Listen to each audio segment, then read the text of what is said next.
I couldn't sleep. It was really late at night. The following day, I called the agent. She said, I have 27 offers on that deal. It was in Burbank. I said, well, what can you do? I'm really interested in buying. But keep in mind, I have no money. I owe my friend 10 grand. I'm barely between jobs. I'm trying to figure out life. He said, and Aura knows my background. He was my best man for my wedding. He knows, Oh, wow. he knows what I came from, like nothing. So the agent said, I'll put you as a backup. I said, wow, you'll do that for me? She said, yeah. I said, look, if this deal goes through, my life will change. I appreciate you. At this point, I'm like, man, I don't have anyone that I could think of. And then I started thinking, okay, who do I know has money? Who do I know has money? So I have these couple of people on my mind. 2 weeks later, she calls me. She said, hey, Gary, congratulations. The house is yours. These people didn't perform. Do you want to buy it? I said, absolutely. And then I hung up. I'm like, man, where am I going to get the money from? It was $410,000. I'm like, I don't even have $400 in my account. How am I going to come up with $410,000? I made a couple of phone calls. This investor that I knew, I met him while working at the bank. Said, I will buy it. I said, amazing, let's do it. I said, what's my percentage in there? What's my partnership? He said, I could pay you $20,000 now, or I could give you a third of the profits once we flip. I said, you know what? I don't want you to pay me up front because I want to be in it with you guys, right? If we win, we all win. If we lose, I want to make sure I'm a team player. He said, all right, cool. I'll make sure that happens. Fast forward, house is ready. We sell the house, $180,000 profit. I already mentally figured out where I'm going to pay certain things. I have bills, this, that. And he hands me a check for $9,000. Yeah, 9 grand. Wow, that is definitely not a third. Yeah, I was like, all right. Can you imagine 180,000? We met up at Starbucks. I'm getting ready to receive a $60,000 check. He hands it to me. I see a zero missing, and I see a 9. So 9 grand. We renegotiated. I ended up getting $16,000. How does that work? I have no idea, but if I would go back and knowing what I know now, I'm like, that was the best thing that ever happened to me. His last word, I said, look, I can't work with you. This is not fair. It takes a lot of time, energy to get these deals. And then he gave me a different story. He said, deals are easy to get. The money is hard. And I was like, all right, well, I know my God is a king and he'll provide, so I'm fine.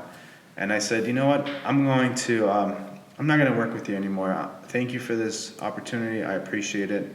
I'm good. His last words to me, he said, you're not going to make it without my money. He said that. I'm like, all right, okay. I left it alone. Fast forward, okay, this is years later. We've already done really well. I ended up buying one of my dream cars. I had a Lamborghini. And we bought this house in Granada Hills, private community. We paid $1.1 million. Nice home. It was on top of the hill. Views, gated community. It was the best house in that entire community. I get this letter in the mail, a big package, and they're going over who the next president is. It's voting time. For the community? Yeah. Okay. The HOA. Yeah. So I'm looking through those documents, and there's 5 people on that list. The 5th person is that guy that screwed me over. Yeah. He actually lives in that community. Did you vote for him? So check this out. It's the day to vote. They have a meeting. I show up in my Lambo. Oh my God. Yeah, it was like the best feeling. I show up. Should have brought a film crew with you. I see him. His jaw drops. He starts introducing everyone as oh, this is my friend, blah, blah, blah. And while this has happened, I feel like just time stopped again. I'm like, God was just speaking to me. That had to happen for you to be where you're at today. Yeah. And it just reminds us, during the battle, you might get shot and be wounded, but God stopped you from something horrible, right? To do something else. Yeah. We recently listened to this thing, Maybe. Yeah. Chinese farmer. If you guys ever get a chance to listen to it, it's the Chinese farmer. It's about maybe, literally the story is about everything that happens in your life, good or bad, happens for a reason.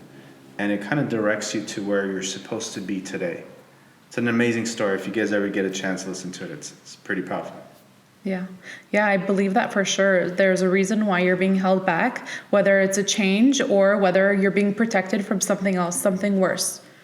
And also that definitely teaches you, for example, let's say if you had a contract in place, could he do the same thing to his friend? Yeah, I mean, there's a lot of scenarios. First of all, I was too broke to write any contracts. I couldn't hire an attorney. Our contract was literally just a paper. We wrote a bunch of stuff and we all had an agreement, but he had different intentions, and which was okay. At that time, I was hurt. I was like in pain, but God had different plans. If that didn't happen, I wouldn't be where I'm at today. Yeah, for sure. And that also shows you how you need to surround yourself by like-minded people, but also at the same time, there's people that say, I read this on social media, where if you look around the room, the 5 closest people, if you feel like you are the best out of the 5 closest people to you, then you are not surrounding yourself with the right people, because you always need to surround yourself with people that inspire you, that people that will make you be a better person, the bigger person. And if you have someone like that guy in the room, then what's he going to inspire you to do? Run after the money and cheat people over and then cut off relationships. So you still didn't tell us, did you vote for him? No. Was it a public vote or was it No, I don't anonymous? think I voted. I just kind of showed up. I wanted to hear them out, and then I left. Okay. Yeah. Then you were nice. Yeah. I don't think a lot of us could have done that. Hey there, I hope you got value out of this video. And remember that our team at the Pocket Network is rooting for you. So you can't stop rooting for yourself, because change begins at home. In the meantime, like, subscribe, share, and as always, thanks for watching Mondays with Margs.